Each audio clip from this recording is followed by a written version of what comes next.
What up, Shred Sexies? Welcome back down to the fingers. An extra little sort of yip yap session here.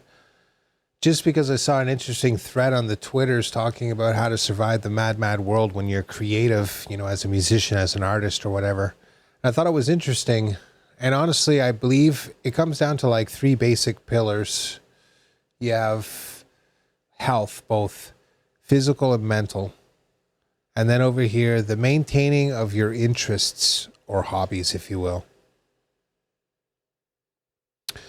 So, you know, obviously the health one, there's these sort of hidden benefits I don't think people actually harness as much as they should. Like, say, intermittent fasting. It's the ability to control your impulses more so than it is to be like, I starve myself irrationally. You know what I mean? It's a measure of your composure when you get into a crisis situation. And I know people will be like, what? And it's true. Like, my old man was in the military, so obviously we grew up doing military stuff, and I was into military type activities. So you absorb this information just by watching videos on tactics and all the rest of that stuff, movies and all the rest of it, right? And that's just exactly what they teach, the ability to deal with stress. And that's just it. When you're like, oh, I'm getting hungry, you get frustrated, you get, you know, whatever, agitated, annoyed, you know, you get hangry. But that's just it. When you start to exhibit more Zen and you can control that from a physical perspective and just be like, it is what it is. I can work through this. There's a massive benefit, mentally speaking, to engaging in activities like that. That's how you survive the mad world. You sort of, you learn to endure suffering because it makes you appreciate the simpler things in life that much more. Like, I haven't been able to have a lot of cocoa, which is good for me at my age. It releases a lot of whatever, stem cells or T cells, or I don't know. It tastes good too. So you get my vote. I'll have some hot chocolate. But the point being here is that I had to cut it out, obviously, because it was defeating the purpose of sort of really going on an austere diet and doing the exercise stuff, where I'm doing this 4K walk now, and I'm ramping up the sort of at-home workouts again with push-ups and squats and this little app workout situation for old men. Oh man, it's sad. If there's any people out there that are in shape that watch these videos, you'd be like, you sad old bastard. It's totally true. I am soft beyond belief, but still, we're getting back into it. I did break my ribs, but still, wow. Did I ever let myself go? But that's just it. You know, you have to have the internal fortitude to pick up the pieces and be like, I got to get back in shape. So I packed on 40 pounds. I've lost probably at least 20 or 25 of it, right? And now what I have to do is sort of ramp up, you know, really for me, it's more nutritious meals. Like, I do okay, but honestly, when I get back on the wagon of having maybe 1 or 2 meals a day, and that's just it. The not eating of meals or controlling when you eat, it starts becoming more of a like, oh, you can reward yourself because you've done something to earn this, rather than just be like, oh, you're hungry, eat. You see what I'm saying? That's a totally changed mindset. They're like, oh, you did something constructive. You did the ab workout. You did 60 squats and 25 push-ups. Good. Okay, you can have, you know, some toast or whatever it is with some jam or whatever. One single piece. Get it in you. That's reasonable. You know what I mean? You don't have to go crazy. It's just you have to actually work for it. And then you feel like you've actually earned a reward. And when you start to retrain your brain to actually accept input like that, you find yourself being more goal-oriented and actually hitting those goals rather than having goals and being like, they're there, but it's just like a pipe dream. So it all ties together. You know, you got to push the body, push the self, push the mind when it comes to these physical activities, when you're lifting, you know, when you're exercising, especially during cardio stuff. That's really the ultimate testament. Don't get me wrong. I have mad respect for the guys that lift and stuff like that and hitting your personal best and all the rest of that. But doing like a 15K hike with a 40-pound or 50-pound rucksack through pretty serious terrain, whatever that may be, is insanely hardcore, right? And you all know what I'm talking about. So that's a real true test of full endurance, where it's the mind and the body all running in synchronicity. It's not just this one particular skill now, it's everything else, because yeah, I don't know. There's just this fundamental difference between working out at the gym and then doing something like that, going on a hike for 20K in like a canyon when it's 25 degrees out. You know what I mean? With all your stuff.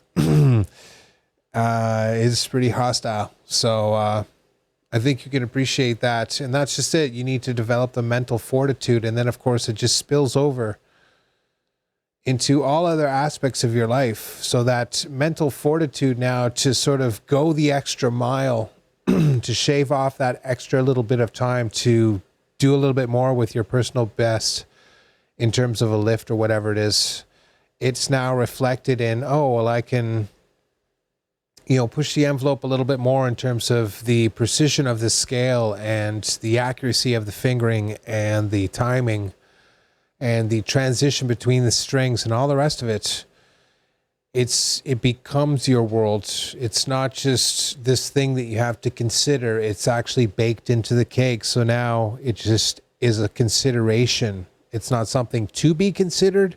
It's already being considered, being like, I have to bring it up, right? I have to lift another 5 pounds.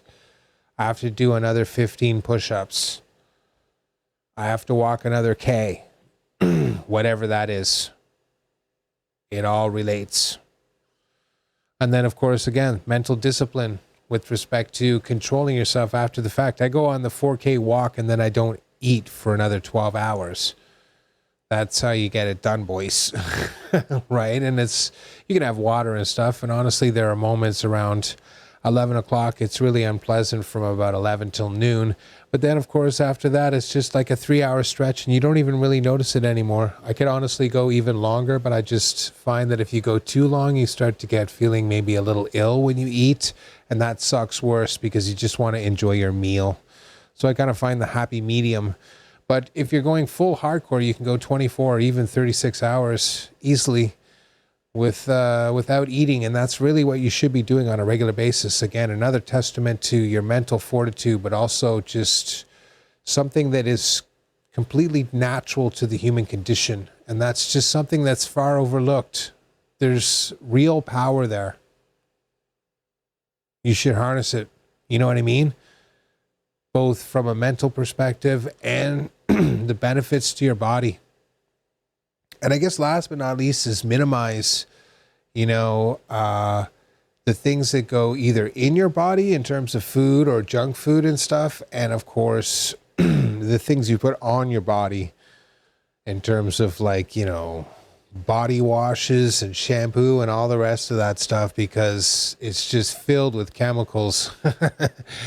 And unless you're detoxifying, there it is. And there is, you can do that stuff and then also eat a diet that can help you detox. But I'm just wondering, what's the point? There are so many other solutions. I don't know if that one makes a lot of sense. So, I mean, take note, it takes 25 or 30 years or so, but then these symptoms they creep up and then boom, it's on you. And it's serious. And so you have to kind of react to it, and depending, it can be really, really serious. You know what I'm saying? So it's better to sort of find the happy medium now and find a way to get that done where you can, whatever, fit in, but also, respect the temple. And that's just it. It's up to you. You have to respect the temple. You have to make sure it gets adequate exercise. You have to make sure that you're outside, taking in nature, and you have activities and stuff that challenge you. And then on top of that, you have to have activities essentially that strengthen you. You know what I mean? But also attach a mental value to something, hitting your goals in terms of physicality, but also in terms of your diet and controlling what goes in and on your body, which can be pretty hard, obviously. And that kind of bleeds into the mental thing. You have to be strong mentally, because depression, obviously, all of those, I'm just going to use depression as this catch-all phrase for this massive amount of negative feelings people get because of the modern world, social media and everything, feeling bad because whatever, there's some silly nonsense floating around on social media. It's just crazy to me that this is the world we've created. Of course, it's not that crazy when you sort of think the best way to control a population is just to sort of, distract them. Basically, bread and circuses, that's been known for a very long time. So what is social media other than really just the Colosseum of the modern age? And instead of its gladiators, it's TikTok videos and Instagram reels or whatever it is. I do Twitter too, but it's mostly silly nonsense, you know what I mean? And now more than ever, it's sort of like these little math problems and sort of mental teasers. I find I like that now, just sitting there trying to do a little mental exercise rather than, be like, oh, boobies. I like that too, but, you have to, again, exercise a measure of control and be like, aren't you maybe imbibing a little too much? When like there's 7 or 8 in a row there, okay, we need to sort of veer over here back to the engineering side. And that's just it. You have to find other ways to stimulate yourself intellectually. You can't just be with just music or art. I like math. I like space. I like watching documentaries about how they solved problems.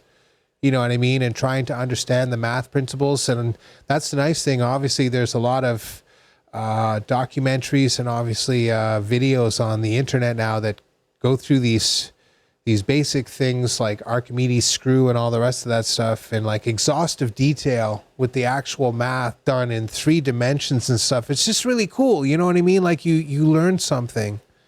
And that's just it. One thing I regret is not having like a vertical garden with just like a little hydroponic setup, like a light or a few lights, if you will, that could just be set up vertically, just move them and have the thing turn around. Just to grow like, various herbs. There's a whole bunch of different, again, natural sort of plant-based products that you can grow that are insanely healthy for you. Basil and garlic and ginger, of course. Now, those things are kind of readily available, but still learning how to get your own and whatnot would probably be quite useful. And then you have a ton of other spices in there. Thyme is a big one. And then you can grow other medicinal herbs. Obviously, dandelions would be a good one. Obviously, is really, really good for you. It's pretty crazy once you start looking into the conspiracy theories of why dandelions were wiped out. And then you actually look at the actual science and you're just like, that's crazy, man.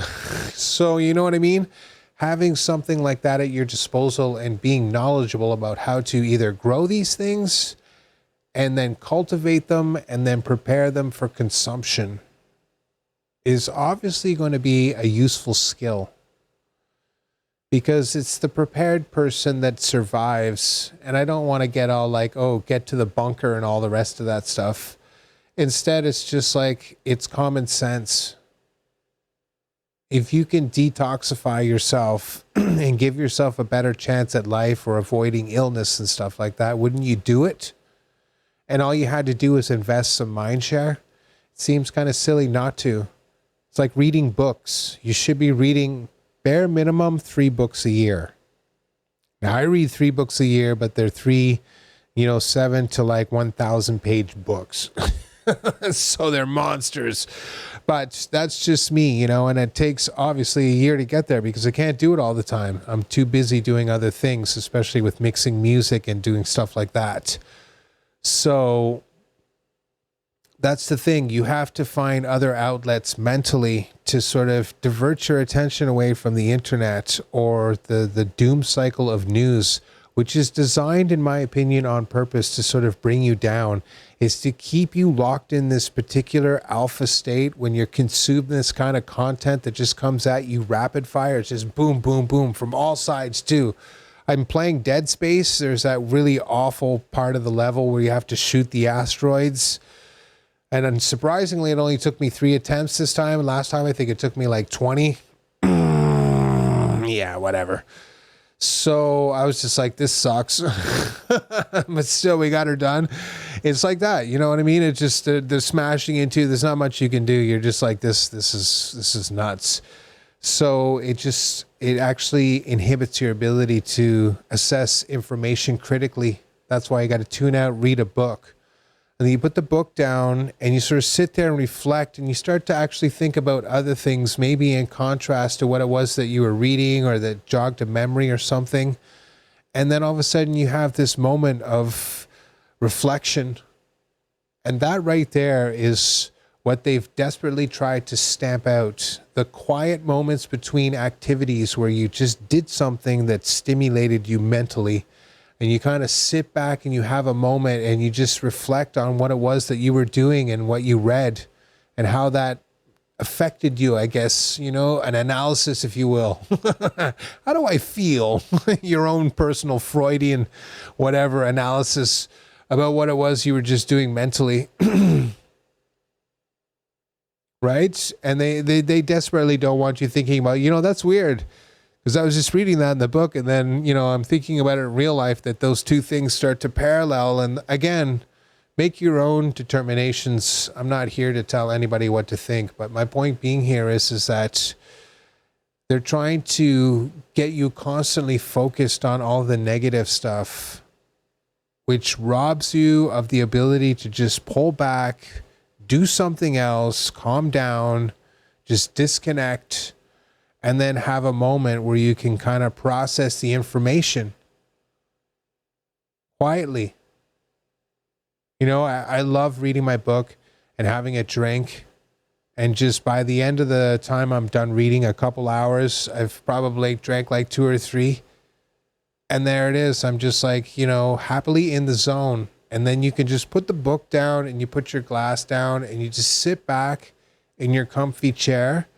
And you just kind of close your eyes and you look up or whatever and you just think.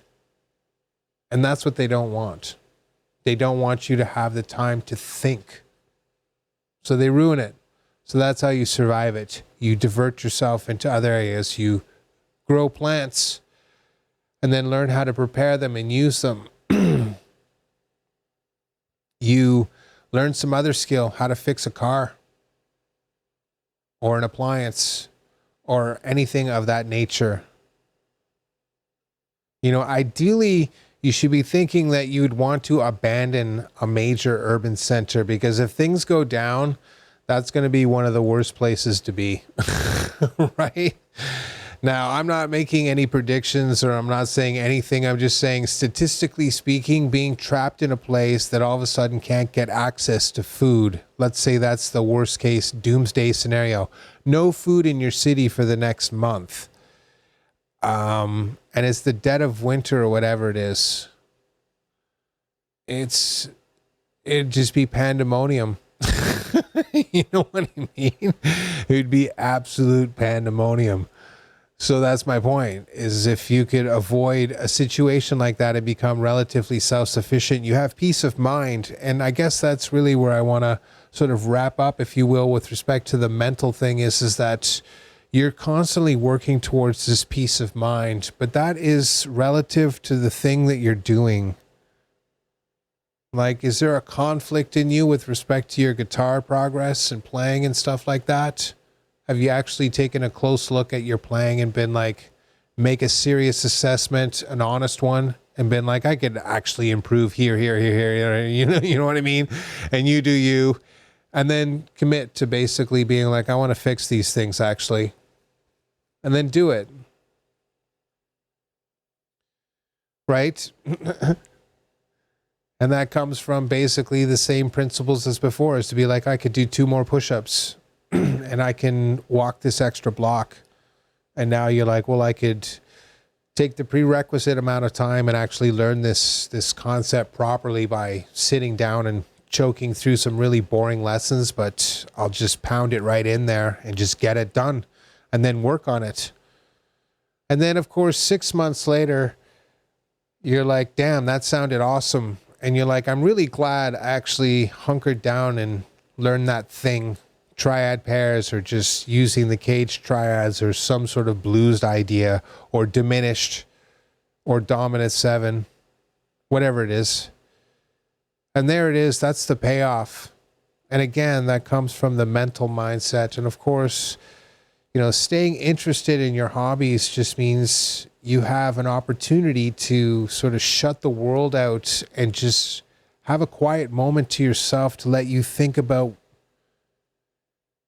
how you feel about stuff, not in a sort of like, you know, my feelings matter, right? That's not what I'm talking about. I'm saying, how do you reconcile some of this stuff with your conscience? And I'm not trying to make a social statement either. I mean, when you actually think about when you practice guitar, do you feel guilty? And you know what I'm talking about, okay? Or do you like, you know, I'm actually pretty satisfied that I've gone as far as I am. I could do more, and that's an honest assessment, but, you know, I'm actually happy with it. And that's just it. From there on, you can then basically sculpt a more goal-oriented and sort of work towards the goal sort of process, rather than being like, well, I have these goals, but I'm not really sure how exactly I'm supposed to get there. And it's mostly because of apathy and procrastination, not because you don't know how or you can't. You do know how, you know it's true, but of course, you know, the path to maximum profit is definitely the most challenging, but that's just the way the cookie crumbles. So you got to get on it.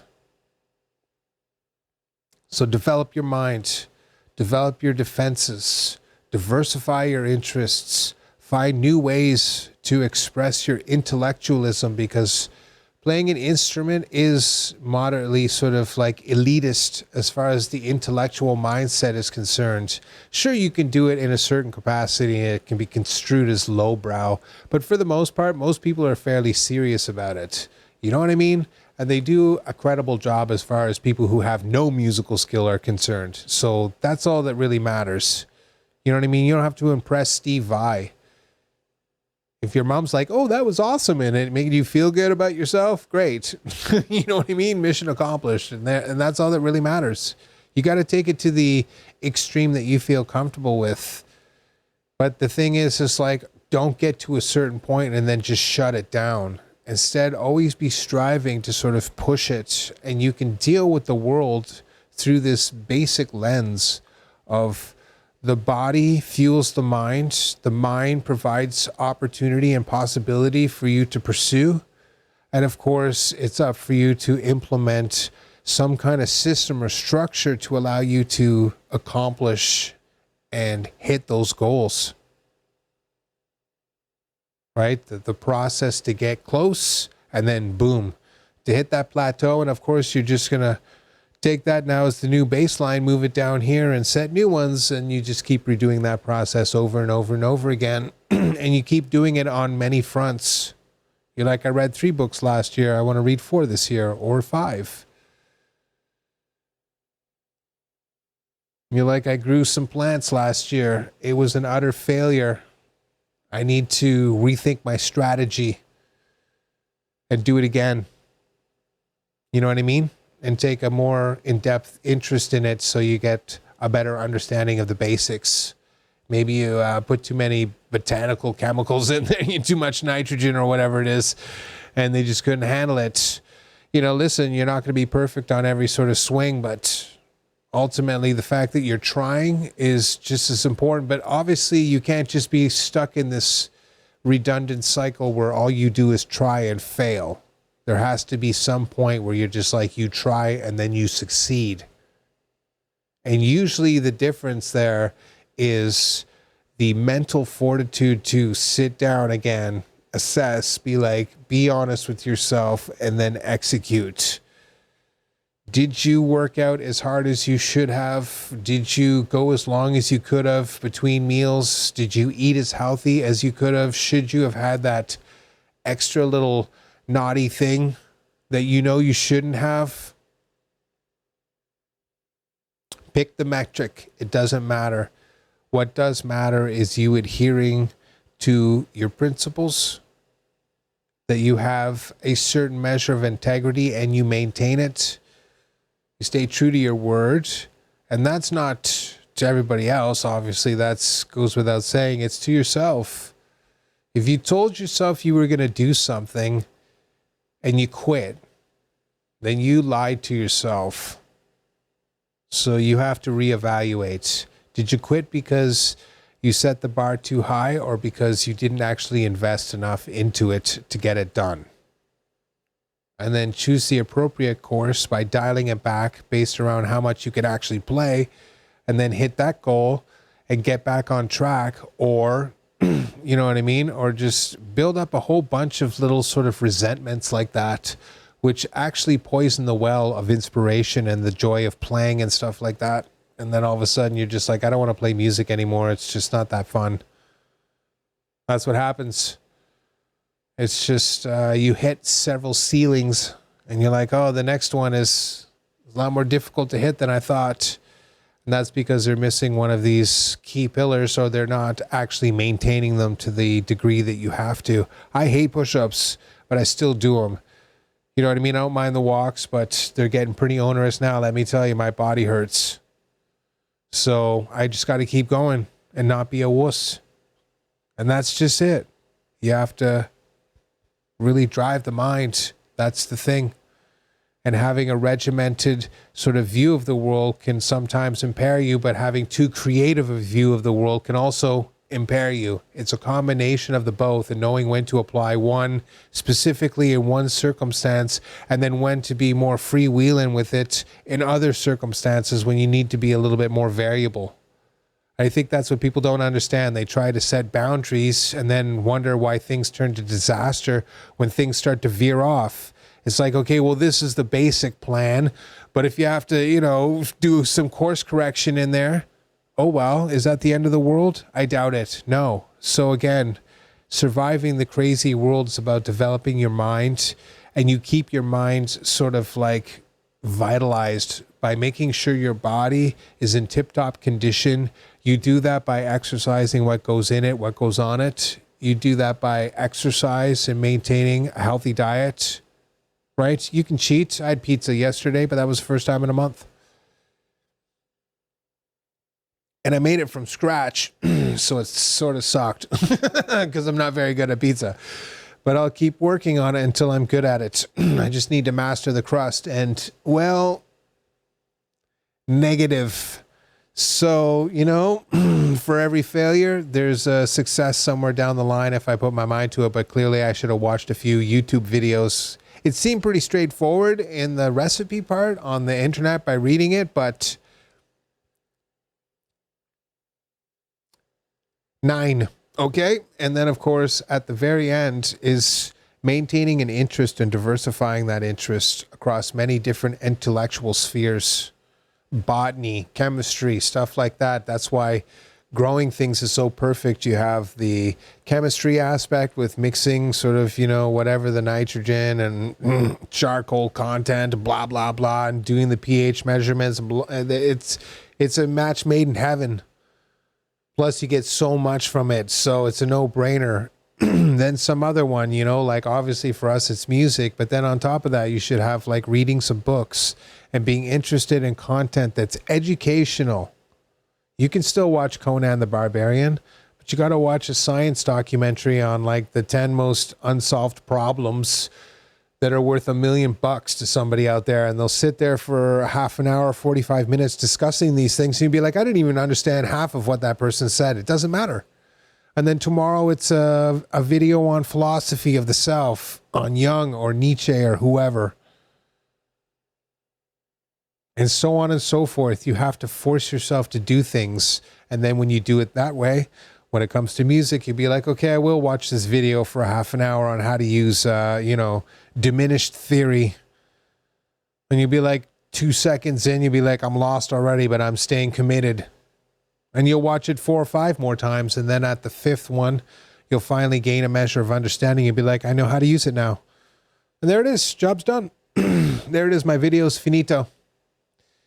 Take care of the body, fuels the mind. The mind will give you possibilities and opportunities to indulge your activities and your hobbies, if you will, your interests.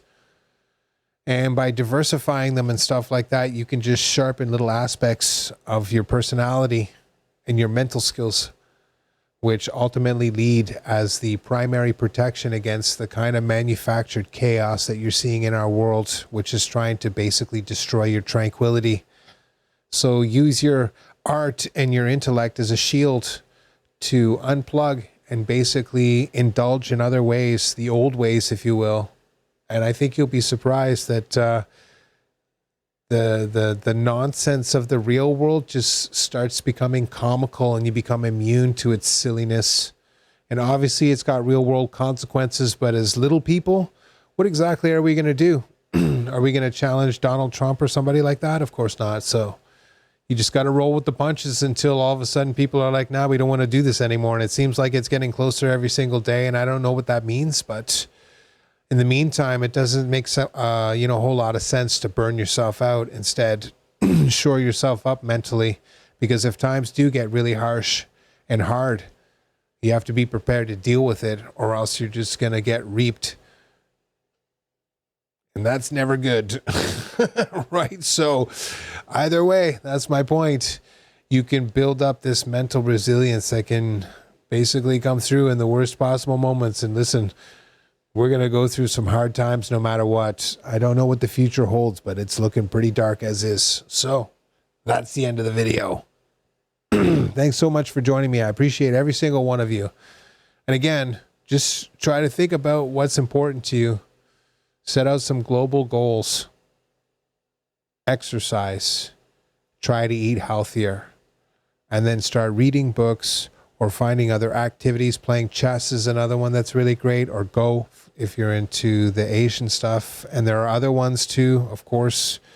And diversify, of course. You can still play video games and everything else. Just find other ways to entertain yourself that unplugs from any screen time. And of course, make sure that you go out and do things outside. That is probably the least understood and best thing you can do. That's those walks I do is just to get me out into nature. It is amazing what that can do for your mental health. Just connect with, even quasi nature. Go to the park, walk around. I don't care what you do. Go to, the conservation area, do it there. Also excellent. Just be careful. We live in a crazy world, so don't go out there thinking, oh no, everybody's good. You never know. So go prepared, of course, but at the same time, make a point of getting out there and doing stuff, because that's going to be one of the best things you can actually do for yourself, is just connect with nature and just unplug the real world. And when you get back, you just find that there's a little bit more room for the BS. And the more you go out there, it just drains more of that silliness out of you. And that means there's even more room. And eventually you hit like a balancing point, Zen. And you're just like, well, okay, that's like your opinion, man. And you just do your own thing. We'll see you in the next one.